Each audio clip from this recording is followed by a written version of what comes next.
ಸಾರಿ ಗೊತ್ತಿಲ್ಲ. ಇದೆ ಬರ್ರಿ ಇದೆ ಗೈಸ್ ನಂದು. Let's start. ಸುಳ್ಳನ್ನು ಕಲಿಸುವುದೇ ಕನಸು. So hi guys, welcome back to my YouTube channel. So ಇವತ್ತಿನ ವಿಡಿಯೋ ಏನಂತ ಹೇಳಿದರೆ, ಇನ್ಸ್ಟಾಗ್ರಾಮಲ್ಲಿ ನಾನು ಚಾಲೆಂಜ್ ವ್ಲಾಗ್ ಹಾಕಿದ್ದೆ. ಅದರಲ್ಲಿ ಜಾಸ್ತಿ ಈಟಿಂಗ್ ಚಾಲೆಂಜ್ ಮತ್ತು ಕುಕ್ಕಿಂಗ್ ಚಾಲೆಂಜ್ ಅಂತ ಬಂದಿತ್ತು. ಈಟಿಂಗ್ ಚಾಲೆಂಜ್ ಸದ್ಯದರಲ್ಲೇ ಮಾಡ್ತೀವಿ ಆ್ಯಂಡ್ ಕುಕ್ಕಿಂಗ್ ಚಾಲೆಂಜ್ ಮಾಡೋಣ ಅಂತ ಅಂದ್ಕೊಂಡಿದ್ದೀನಿ. ಗೈಸ್ ಇಷ್ಟು ದಿನ ಸ್ವಲ್ಪ ಬ್ಯುಸಿ ಇದ್ದೆ, ಈಗ ನೆಕ್ಸ್ಟು ಇನ್ನೂ ಬ್ಯುಸಿ ಆಗ್ತೀನಿ. ಅದಕ್ಕೆ ಇವಾಗಿರೋ ಟೈಮಲ್ಲಿ ಮಾಡ್ತಾಯಿದ್ದೀನಿ. ಸೊ ಕುಕ್ಕಿಂಗ್ ಚಾಲೆಂಜಲ್ಲಿ ಯಾವ ಫುಡ್ನ ಕುಕ್ ಮಾಡ್ತೀನಿ ಅಂತ ನೆಕ್ಸ್ಟು ವೀಡಿಯೋನ ನೋಡಿ ಗೊತ್ತಾಗತ್ತೆ. ಆ್ಯಂಡ್ ಇವಾಗ ಅಂಗಡಿಗೆ ಹೋಗಿ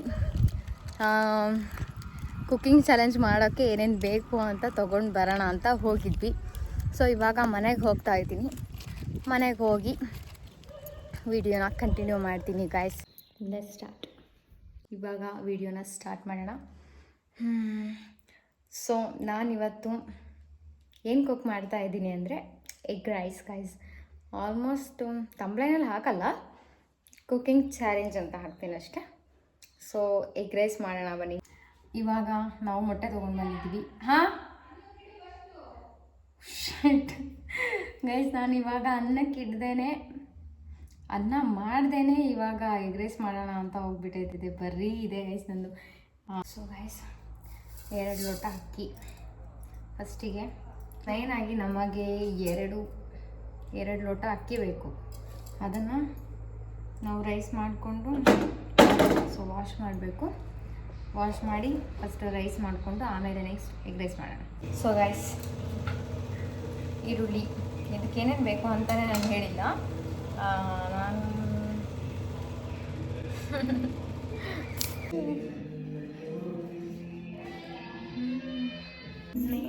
ಮೊನ್ನೆವರೆಗೆ. ಸೊ ಗೈಸ್ ಏನು ಗೊತ್ತಾ, ಇವಾಗ ಸ್ಟಾರ್ಟ್ ಮಾಡೋಣ. ಅನ್ನ ಆಯಿತು. ಆ್ಯಂಡ್ ನೆಕ್ಸ್ಟ್ ಇವಾಗ ನಾವು ಎಗ್ ರೈಸ್ ಮಾಡೋಕ್ಕೆ ಏನೇನು ಬೇಕು ಅಂತ ನೋಡೋಣ ಬನ್ನಿ. ನಾನು ಇವಾಗ ಗರಂ ಮಸಾಲ ಪೌಡರ್ ತೊಗೊಂಡಿದ್ದೀನಿ guys.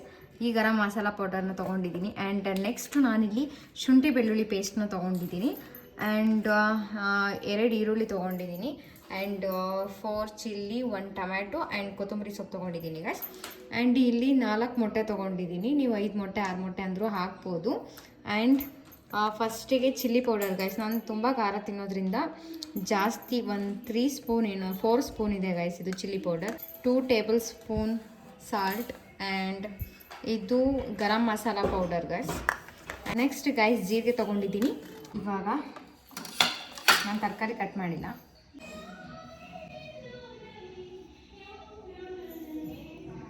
So guys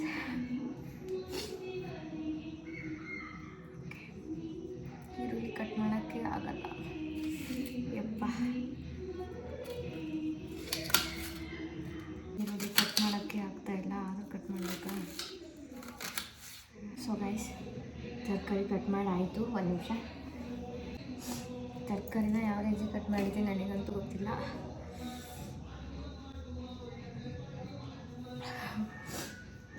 so guys ಇವಾಗ ತರಕಾರಿ ಕಟ್ ಮಾಡಾಯಿತು. ನೆಕ್ಸ್ಟ್ ಫಸ್ಟ್ ಗ್ಯಾಸ್ ಆನ್ ಮಾಡಿಲ್ಲ. ಗ್ಯಾಸ್ ಆನ್ ಮಾಡಿ ಓಕೆ ಗೈಸ್, ಇವಾಗ ಫಸ್ಟು ಎಣ್ಣೆ ಹಾಕಿದ್ದೀನಿ. ಸ್ವಲ್ಪ ಸಾಸಿವೆ, ನೆಕ್ಸ್ಟು ಜೀರಿಗೆ ಹಾಕ್ತಾಯಿದ್ದೀನಿ. ಜೀರಿಗೆ ಹಾಕಿ ನೆಕ್ಸ್ಟು ಈರುಳ್ಳಿ ಹಾಕೋಣ.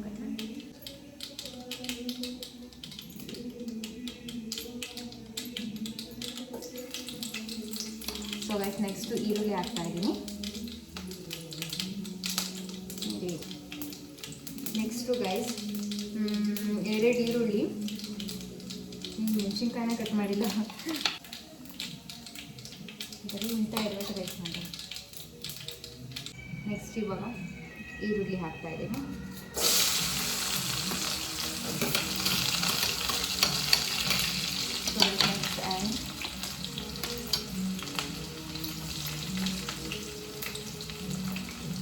ಇಲ್ಲಿ ನಾನು 2 ಈರುಳ್ಳಿ ಮತ್ತು 2 ಮೆಣಸಿನ್ಕಾಯಿನ ಹಾಕಿದ್ದೀನಿ.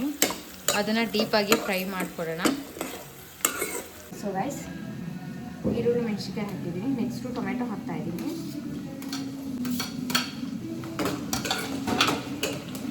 ಹೊರಗಡೆ ಎಗ್ ರೈಸ್ ತಿನ್ನಬಾರ್ದು ಗೈಸ್, ಅದಕ್ಕೆ ಮನೆಯಲ್ಲೇ ಎಗ್ ರೈಸ್ ಮಾಡಿಕೊಂಡು ತಿನ್ನಿ, ಹೆಲ್ತಿಯಾಗಿರಿ. ನಾನು ಮುಂಚೆ ಬರೀ ವಾರಕ್ಕೆ 2 ಸತಿ ಅಂದರೆ ಎಗ್ ರೈಸ್ ತಿಂತಾನೆ ಇದ್ದೆ. ಬಟ್ ಹೆಲ್ತ್ ಹಾಳಾಗತ್ತೆ ಅಂತ ಮನೆಯಲ್ಲೇ ನಾನೇ ಕಲಿತು ಮನೆಯಲ್ಲೇ ಮಾಡ್ತಾಯಿದ್ದೀನಿ. ಇಲ್ಲಿ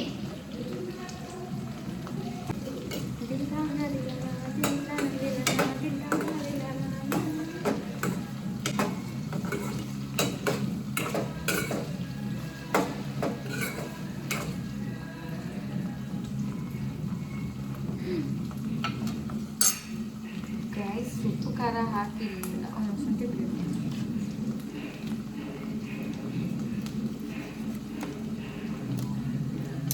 ಸೊ ಗೈಸ್ ನೆಕ್ಸ್ಟ್ ನಾವು ಶುಂಠಿ ಬೆಳ್ಳುಳ್ಳಿ ಪೇಸ್ಟ್ ಹಾಕೋಣ.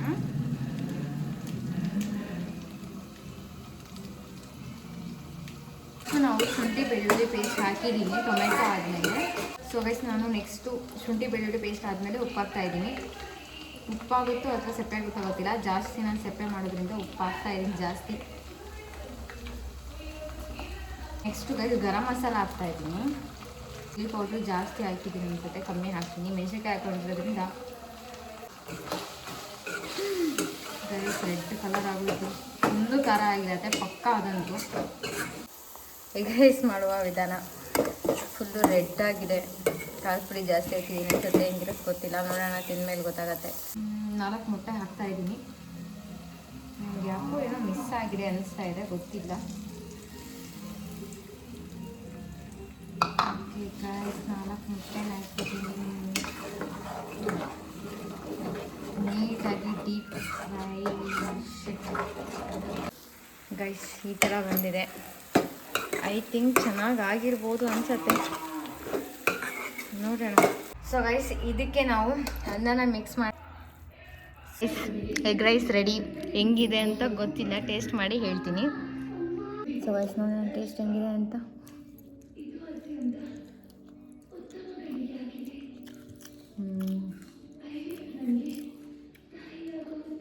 ಖಾರ ಅನಿಸ್ತೈತೆ ನನಗೆ ಫುಲ್ಲು.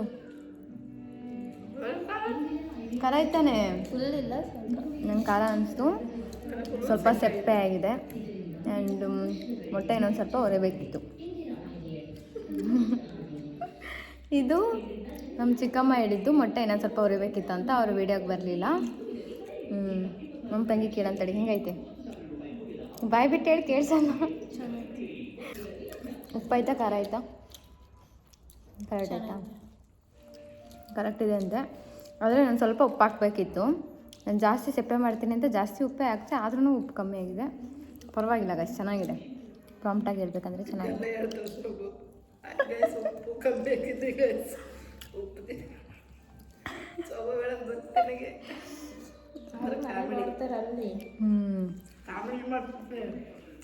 ಅದೇ ಮತ್ತೆ ನಮ್ಮ ಹುಡುಗರು ಹಂಗೆ ಮಾಡ್ತಾರೆ, ಜಾಸ್ತಿ ಕಾಮಿಡಿ.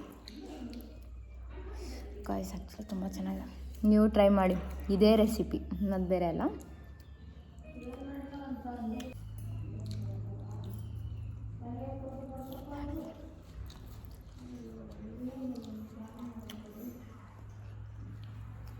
ತಿಂದಾದ್ಮೇಲೆ ವೀಡಿಯೋ ಮಾಡ್ತೀನಿ ಗೈಸ್.